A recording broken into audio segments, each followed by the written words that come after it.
Welcome to the Caravan Show, where we discuss all things caravans. That's right, everything you need to know about caravans, from weights, towing, maintenance, appliances, renovations, buying a caravan, repairs, destinations and reviews. We'll also chat with some Aussie legends, manufacturers, suppliers and of course, people who love caravans. Take it away, Roy. Hi folks, welcome to the latest podcast Caravan Show. We'd like to welcome Brett Otto from the South Burnett region here in Queensland. I have Brett on the line now, and Brett, I believe, also has an assistant or someone else there with him. Brett, welcome. Yeah, g'day, Roy. Pleased to be here on the podcast. And I've got our Councillor for Tourism, who's the portfolio holder, Kirstie Schumacher, here with me. Hi, Roy. So nice to meet you. Thank you, Mayor. Thanks for the introduction. Thanks, Kirstie. Brett, I believe you're reasonably new in the chair. Yeah, I'm the newly elected Mayor of the South Burnett Regional Council, and Kirstie's the newly elected Economic Development and Tourism portfolio holder as well. So you're a brand new team. We're a team, mate. Yeah, Good on you. full of energy, passion, ready to go. No, well, passion's something we like a lot. I like enthusiasm and passion's a big deal nowadays. Now, as you know, the reason that that we're having you on the podcast show today is that we want to talk to you about your area. Now, as it turns out, you're only about 3 hours from Brisbane, I believe. Is that right? Yeah, that's about right, Roy. You just you can come up the north side through out through Kilcoy. You can go around the south side and come up through Esk. It's less than 3 hours, and it's a nice, easy drive. Picturesque country drive, wide open spaces, blue sky. It's beautiful. Well, it is Queensland. What can we say? It's got automatic advantages before we even start. And, of course, this is world famous for Flo and Joe's territory too, isn't it? Yes, indeed. And Lady Flo's book, recipe book, sits proudly in my house. You can buy a copy here in the South Burnett, and I can guarantee the pumpkin scones are incredible. But across all of our visitor information centres, you can buy jams and chutneys that are made locally. So I definitely recommend, if you are driving this way, to pull in and take a look. It's pretty special. But certainly peanut harvest, we've just sort of pulled the peanuts that we were able to get after the drought. And unfortunately, while numbers are down, the smell of peanuts is still wafting around Kingaroy, and you will find peanut butter stocked locally around the place, so it's definitely worth a trip. And, of course, our majestic peanut silos are pretty unique to Kingaroy itself. So I love the stall, that little caravan they have there with all the various different peanuts that you can buy just on the, on the outskirts, basically, of your city there, isn't it? Yeah, the peanut band's awesome. What's your favourite? Actually, I've got to say I love salt and vinegar. Oh, do you? What's yours, Kirstie? I have to be bacon. Oh, bacon. Yeah, I love the curry ones and also the roasted barbecue. But you can try all of them at the Peanut Van, and it's a pretty incredible experience. Definitely recommend having a look. Now, I know you're probably not going to believe this, but during our research to do the podcast, we actually found some places that actually don't particularly want caravanners to come into their areas. I'm not sure I fully understand why, but my understanding is that you guys don't feel like that at all. You're welcoming the caravanners into your area. Yeah, no, just find out where those places are, if you could, please, Roy, and just we'll give you some flyers that you can drop around those centres or even put a sign up on the entryway to those towns saying, keep driving, come through to the South Burnett. Yeah, we would love it. Yeah, we love having the caravanners come through. We're a real caravan-friendly region. We just love meeting people and talking to them, have a bit of a yarn, say good day. We're a pretty friendly crew out here, and yeah, we love having tourists come through. It's a good chance to meet new people and share all the lovely things that we've got in our region with them. So Sorry, Kirstie. Country values here, Roy, definitely. Yeah, so we don't turn people away, Roy. We say good day. We say good day to everybody. Yeah, well, you're fair income Queenslanders. What can I say? Hey, how many caravan parks do you have in your region? Do you know? Any idea? Yeah, well, we've got of course, we've got about eight main communities throughout our region. So you can come in and stay at Blackbutt on the way through from the south side, on the southern side, I suppose, of the region. You can get up to Maidenwell. There's free camping at these places. come through to Nanango. We've got a caravan park there as well as other camping facilities, and come through to Kingaroy, Waroolan.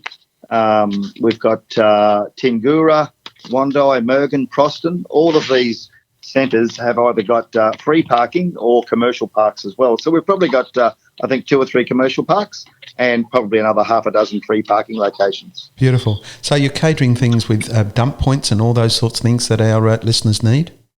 Yeah, well, in Kingaroy, for example, we've just built a beautiful new big flash car park, and that's going to have dump points, and it's right adjacent to the main shopping centre. So caravans can pull up there, they can use the dump point, they can just walk through the laneway into the main street. It's about a 30 metre walk up the laneway into the main street and then across to the major shopping world. So, yeah very convenient. Yeah, and that is important. What about caravan repairers and motor vehicle repairers? Do you cater well for those as well? Oh, look, absolutely. We have got plenty of mechanics around here that do that sort of work, both caravans, heavy equipment. We've even got one of our local cabinet makers that during the COVID-19 crisis, they weren't selling too many kitchens, so they converted their business into renovating caravans. Oh, wonderful. So there's actually a business in Kingaroy now that does caravan renovations, and they do the full internal refits. So that's another nice addition to services that we add on top of the fact that we've got pretty well in all of those towns I've mentioned, we've got mechanics that can repair vehicles and they can also do repairs to caravans.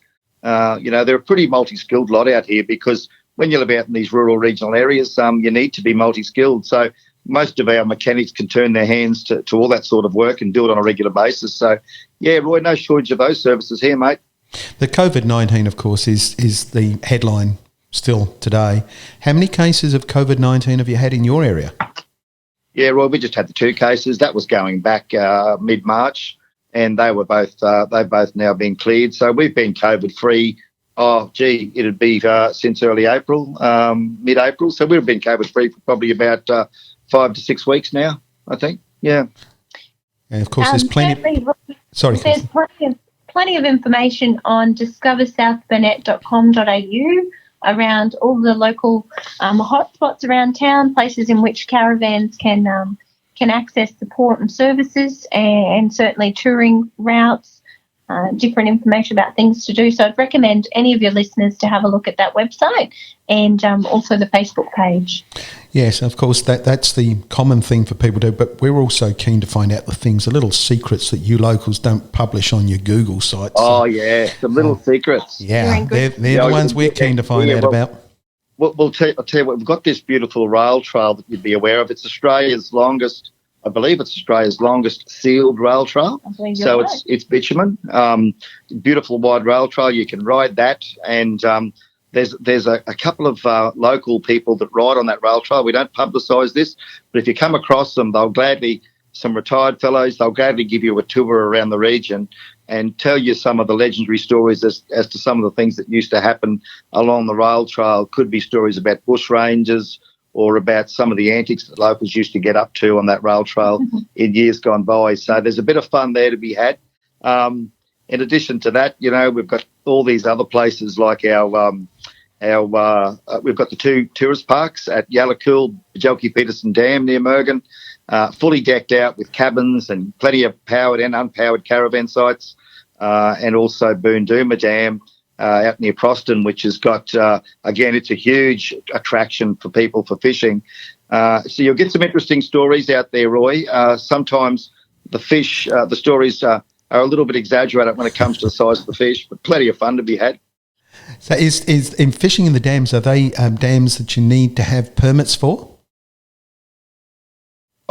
You can access your permit. You can buy your permit at the kiosks on site. Yeah. And certainly there's more information about those, but yellow belly, I believe, is what yellow belly chase. Yeah, and a lot of bass too. Yep. Right, they pick up some really nice bass in those dams. So they're beautiful. What we call dams, they're beautiful big lakes, really. So they're stocked, obviously. Yes, they are stocked, well stocked, and in fact, as the water level goes down, it's easy to catch the fish. Well, yes. That's one advantage, isn't it? There's less water and more fish, right? But, of course, at the moment, we've got Bajelki Peterson Dams at about 22%, and I think Boondooma's at around 30%. 3% maybe, but that doesn't sound a lot, Roy, but they're really big lakes. Yeah. So that's quite a lot of water still, and plenty of room for everyone to even if you go for a boat ride. You know? I was going to say, is boating permitted on those lakes as well? So Yeah, you've got absolutely. boating, you've got fishing, you've got Fishing, sightseeing. boating. Yeah. Yeah, and a lot of people, Roy, just like to pull up the blanket and have a picnic down beside the water in the shade. Yep. Beautiful, yeah. Camp oven at night under the stars. It's just glorious. And certainly, there's a lot of freedom in those where caravans can pull up and camp the night. It's really something special at both Lake Madoomba and BP Dam. Of course, in this day and age, the other things that are important to our listeners are things like technology. So phone reception, satellite reception, those sorts of things. Are they issues in your area or are they readily available? Well, definitely, Roy, there are a few black spots around the area, but in most cases you are right. And to be honest, I actually don't mind it when the phone drops out and you can go offline a little bit. Just don't do it today, Kirstie. Not now. Yeah, but Roy, certainly it's not an issue around the place. You will find there's plenty of connectivity around our major towns, and it's really only when you're out on the wide open road that you might come in and out of reception. All in all, it's pretty good across the South Burnett. There's been a lot of work done to improve mobile signal across the region. What about hospitals? Yes, Roy, we've got some really good hospitals. We've had the state government invest a significant amount of money in redeveloping our South Burnett-based hospital, which is in Kingaroy. So it's a large regional hospital that's accessible from pretty well anywhere across the South Burnett within 30 minutes. So each town has its own hospital, but we have the major regional hospital based here in Kingaroy. So, yeah, plenty of good health services, plenty of good hospitals. No shortage. Clubs, hotels, pubs, those sorts of things? Being a rural area, we have plenty of pubs and clubs and hotels, Roy, and lots of activities go. We've got some lovely RSL clubs in each town. Beautiful. That serve beautiful meals, and the beer's always lovely and cold, and it's not terribly expensive. And, of course, don't forget the wineries too. If you're out around Moffatdale, there's some incredible facilities out there, some great wine to be tasted. It's definitely worth looking at. You mean you don't have to go south to find decent wine? Oh, no, our climate here is akin to the Mediterranean climate. So we have a broad range of wines. The signature wine here is our Verdelho, and we've got cellar doors around Kingaroy, Moffatdale, out near the Bajelki-Peterson Dam. So if you camp at the Bajelki-Peterson Dam, you could literally just about go for a walk down around the corner to a local winery, spend the afternoon there and enjoy the lovely wines, and then stagger on home back to your caravan. That sounds fantastic. I mean, that's a new one on me. I didn't realise that we had such gorgeous wineries on our doorstep. Beautiful wineries, and some of the views over some of the larger creeks that are almost rivers out here are absolutely magnificent. So it's not just about experiencing the wine, it's about experiencing the beautiful landscape and views that go with it. And our country hospitality. Yeah, we can't forget that, Kirstie, can we? No, not at all. And we're pretty good, friendly. We're pretty friendly country folk out here, Roy. As I said, we say g'day. My dad, he still drives around the region and waves to everybody. And of course, when he goes to Brisbane, he gets a lot of strange looks because he says g'day to everybody. He waves to every car on the way, and that's just a bit of a tradition out here in our country part of the world. And you've actually been in that part of the country for a long time, haven't you, Brett? Yeah, our ancestors have been here a long, long time. Came out from Germany in the 1880s and were the early settlers here. Wow. I'll tell you a funny story, Roy, about my great nana. She came out from Germany and she was living in Nunda in the German camp, and then they ended up at Fernvale. Having done that, decided to make the trek up the Blackbutt Range with an old German cart, 8 Otto children in tow. And the kids were only ranging between 5 and 15. They had to walk up the range, all of these kids, and one of the boys who was 6 years old had to carry the shotgun. I'm not sure why, but he had to carry the shotgun probably for security reasons. But they walked all the way up the Blackbutt Range and settled at a place called Coolangatta, and the most beautiful country. And my nana, Granny Stromeyer, she befriended the local Aborigines as they'd come past. She had her little slab hut and she cut a hole in the wall, and when the local tribes people came past, she'd pass tobacco out through this little hole in the wall to them, and that's how she maintained a friendship with them. Wow. And how long ago are we going back here? We're going That's going back about 140 years, and that was in the 1880s. So that wasn't too long after Queensland was settled. And of course, we've got the fourth oldest town in Queensland here in the Nango, which was settled in 1846, somewhere around there. So very much early days for Queensland. Brett, if you had to think of 3 places in particular in your area that you think people really should see, what would you say? Oh, gee, can we have 3 each, Roy? Because I'm sure Kirstie's got her favourite. Yeah, let's do that. 3 apiece. Sounds good. Yeah.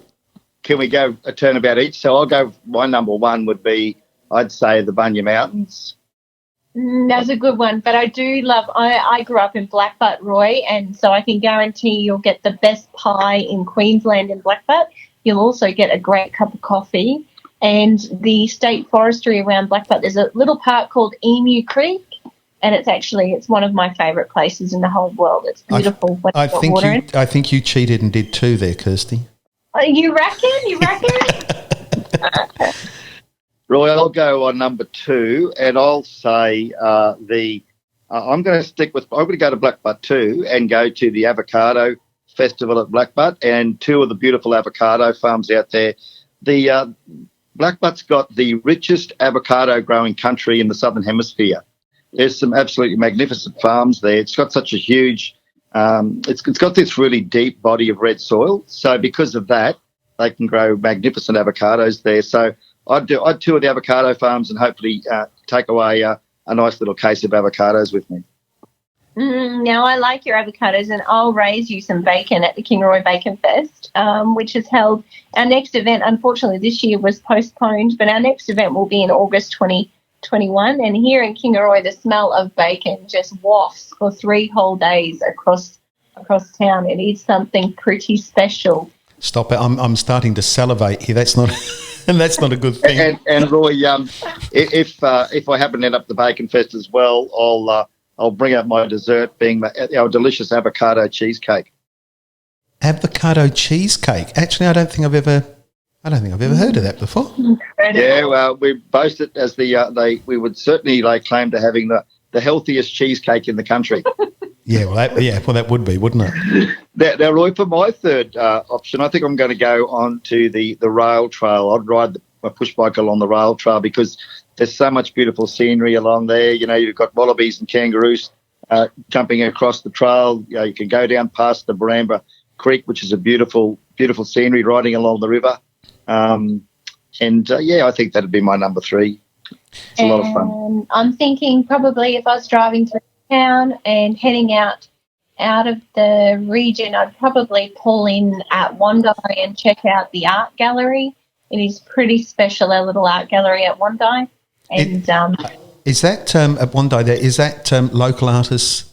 Yes, and you can pick nice piece. And actually, if you go through, I don't want to add, but of course in Cherbourg there is the Ration Shed, and you can pick up some incredible Indigenous art in Cherbourg at the Ration Shed.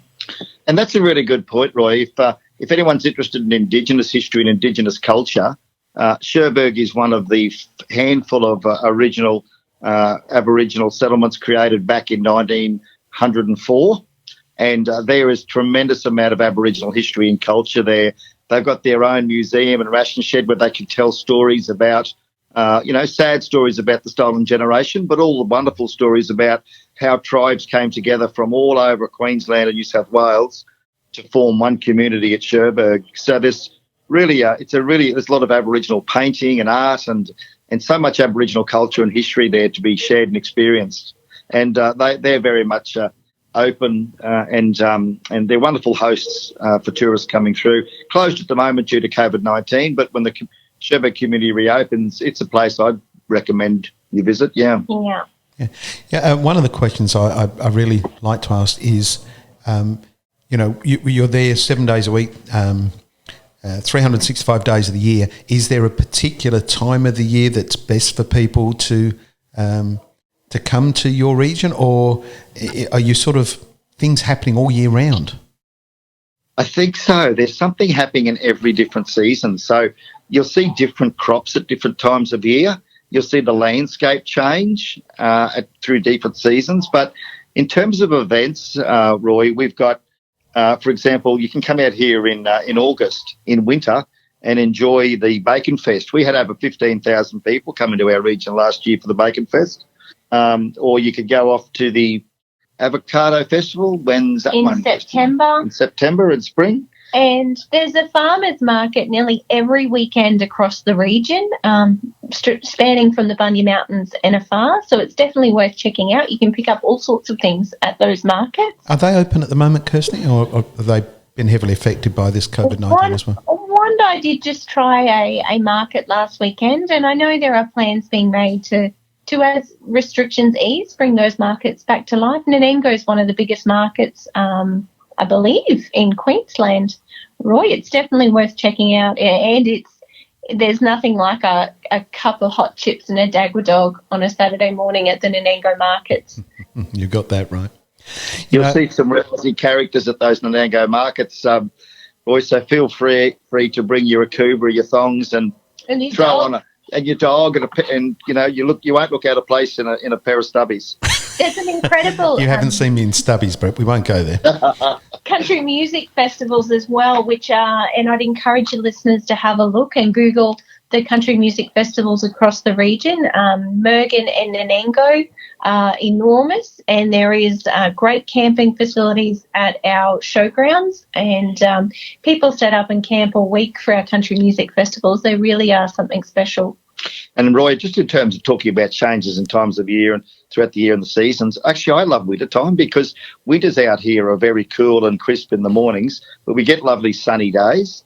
And there's nothing better than sitting around a crackling wood fire at night with the kids toasting marshmallow, and you can watch the Bushman's TV. That's a real feature. We have camp oven. Sometimes we have camp ovens held out here, and but I love sitting around a nice warm in wintertime. It's hard to beat. You've got to ask yourself the question, haven't you? Why are Australians travelling overseas when we've got so much in our own back garden that's fantastic and so many that hasn't seen it? I mean, it just blows my mind that they will travel so far and miss so much of what's sitting here waiting for them. And we don't have all the issues such as, we don't have disease issues. We know that one already. We don't have issues with, our money. Our currency is all the same. Our language is mostly the same. And I say mostly because I've met a few that I'm not 100% sure of what they're saying sometimes. But, you've got all these advantages to be spending your dollar internally and giving Australians a fair go, which we all want to do. And you're not missing out on anything. There's just so much to see and do, isn't there? It's so much to see and so much diversity, Roy. And we have got the most beautiful natural landscape here. And I've travelled certain parts of the world, including all through Europe. And Roy, even the quality of our food. If you want to do a foodie tour, what better place to be than Queensland? I have a saying, Roy, that if you want a good pizza, if you're in Rome and you want a good pizza, what do? Yeah. You jump on a plane and fly back to Kingaroy because we've got the best Aussie pizzas here. To say nothing, your peanuts. To say nothing about flavoured peanuts, yeah. They are incredible. We've got peanut flavoured pizzas. We've actually got an Aussie's pizza shop that does all the local flavours. It's unique. Pretty unique. My kids actually come up from Brisbane just to go and enjoy their pizzas. And I guess, Roy, the truth is we really need you. We need travellers like you passing through our region, stopping in and checking out our businesses, because people have done it tough on the back of the drought, and COVID certainly hasn't made things easy. So we welcome you, and we would love to see more people travelling through our region and stopping and supporting our local small businesses. So please don't be a stranger. Yeah, and look, it's not as if it's an expensive exercise for us either. I mean, travelling within our own country or our own state even is not an expensive exercise compared to travelling overseas. Absolutely. And we're all helping each other, which is what we need to do. Absolutely, and who wants to sit in an aeroplane for 24 hours when you could probably, in 24 hours of driving, even if you're doing it in small sessions of 2 or 3 hours at a time, you can just see so much of our beautiful natural landscape and meet such a diversity of wonderful people. Absolutely, yeah. Okay, look, it has been absolutely fantastic having you guys on today. You're a lot of fun. I love the enthusiasm. I love your passion for where you are and what you're doing. Brett, I think you're going to make a fantastic mayor, and Kirstie, I'm sure you two are going to have a lot of fun together at the same time. So thank you very much for taking the time today and talking to our audience and inviting them to your wonderful area. And hopefully we can talk again soon and talk about the successes of what we're doing. Yeah, absolutely, Roy. It's been an absolute pleasure. It's all good fun. Just tune in at any time. Absolutely. Don't be a stranger. Give us a call and check us out. Thank you. Bye for now. Thank you. Thanks, Roy. Thank you. Bye-bye. Cheers, mate.